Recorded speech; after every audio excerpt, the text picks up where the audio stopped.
నమస్కారం.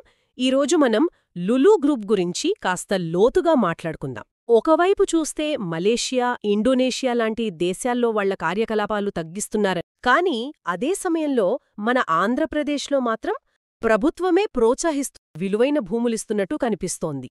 మన దగ్గర ప్రభుత్వ భూములు అది రాయితీల మీద ఇవ్వడమేంటి? ఇది చాలా కీలకమైన ప్రశ్న. పైగా ఇక్కడే మన దేశంలోనే వాళ్ళ కొచ్చి మాల్ ప్రాజెక్ట్ కూడా ఇంకా లాభాల్లోకి రాలేదు. మరి అసలు కథేంటి? అంతర్జాతీయంగా ఏం జరుగుతోంది మొదట? అయితే అంతర్జాతీయంగా చూస్తే మలేషియాలో దాదాపు 10 ఏళ్లు నడిపారు. అయినా లాభాలు రాలేదు. పైగా నష్టాలు పెరుగుతున్నాయని ఈ మధ్యనే అక్కడ రీటైల్ వ్యాపారం మొత్తం మూసేశారు. వాళ్ళు మొదట 2016లో 10 హైపర్ మార్కెట్లు పెడతామన్నారు. కానీ 6 మాత్రమే పెట్టగలిగారు. ఇప్పుడు అవి కూడా మూసేశారు. అంతర్జాతీయంగా కొన్ని ఇబ్బందులు ఎదుర్కొంటున్నారు. ఇప్పుడు భారతదేశంలో వాళ్ల పనితీరు చూద్దాం. కొచ్చి మాల్ గురించి 2013లో మొదలుపెట్టారు. ఇక్రా రిపోర్ట్ ప్రకారం 2023లో సుమారు 206 కోట్లు, 2024లో 130 కోట్ల నష్టం.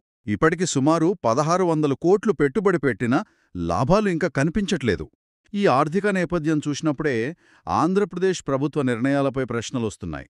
ఎందుకంటే ఇప్పుడు డీమార్ట్, రిలయన్స్ లాంటి పెద్ద సంస్థలున్నాయి. వాళ్లు సాధారణంగా సొంత స్థలాల్లో లేదా ప్రైవేట్ స్థలాల్లో పెట్టుకుంటున్నారు.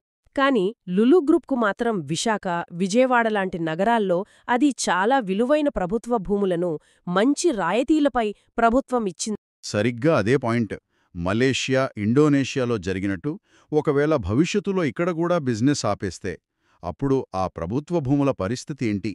ఇదే కొందరి ఆందోళన. ఎందుకంటే లాంగ్ లీజ్కిచ్చాక వెనక్కి తీసుకోవడం కష్టం, చట్టపరంగా చిక్కులుంటాయి. లీజ్ పేరుతో తీసుకుని తర్వాత దాన్ని యాజమాన్య హక్కుగా మార్చుకునే అవకాశాలు కూడా ఉంటాయి. ప్రతి మాల్కి ఒక స్పెషల్ పర్పస్ వెహికల్ అంటే ఒక ప్రత్యేక కంపెనీ పెడుతున్నారు. ఎందుకంటే ఒకవేళ ఆ ప్రత్యేక కంపెనీ నష్టాల్లోకి వెళితే గ్రూపులోని వేరే కంపెనీలు ఆదుకోవాల్సిన అవసరం చట్టప్రకారం ఉండకపోవచ్చు. అంటే రిస్క్ ఎక్కువ.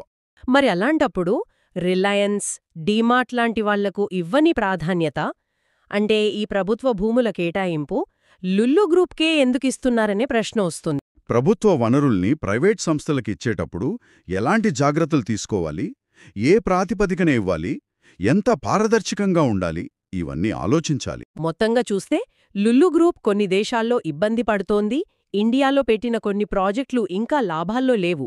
అయినా సరే ఏపీలో మాత్రం ప్రభుత్వ భూములు సులభంగా దొరుకుతున్నాయి. దీనిపైనే అనుమానాలు, ఆందోళనలు ఉన్నాయి. ఈ మొత్తం వ్యవహారం మనకు కొన్ని విషయాలు గుర్తు చేస్తోంది. ప్రభుత్వాలు ప్రైవేట్ సంస్థలతో ఒప్పందాలు చేసుకునేటప్పుడు, ముఖ్యంగా భూములు లాంటి ప్రజావనరులు ఇచ్చేటప్పుడు చాలా జాగ్రత్తగా ఉండాలి. కేవలం అప్పటికప్పుడు వచ్చే పెట్టుబడి మాత్రమే చూడకూడదు.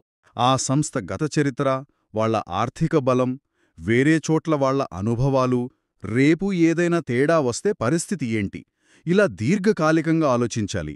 పారదర్శకత, జవాబుదారీతనం చాలా ముఖ్యం. బహుశా ప్రభుత్వాలు, ప్రజలు కూడా ఒక సంస్థ ట్రాక్ రికార్డ్ని, ఆర్థిక స్థిరత్వాన్ని పరిగణలోకి తీసుకోవడం ఎంత ముఖ్యమనే దానిపై ఆలోచించాలేమో. ఒకవేళ అనుకున్నట్టు జరగకపోతే ప్రత్యామ్నాయ ప్రణాళిక ఏంటి? ఈ ప్రశ్నలపై దృష్టి పెట్టడం అవసరమనిపిస్తోంది.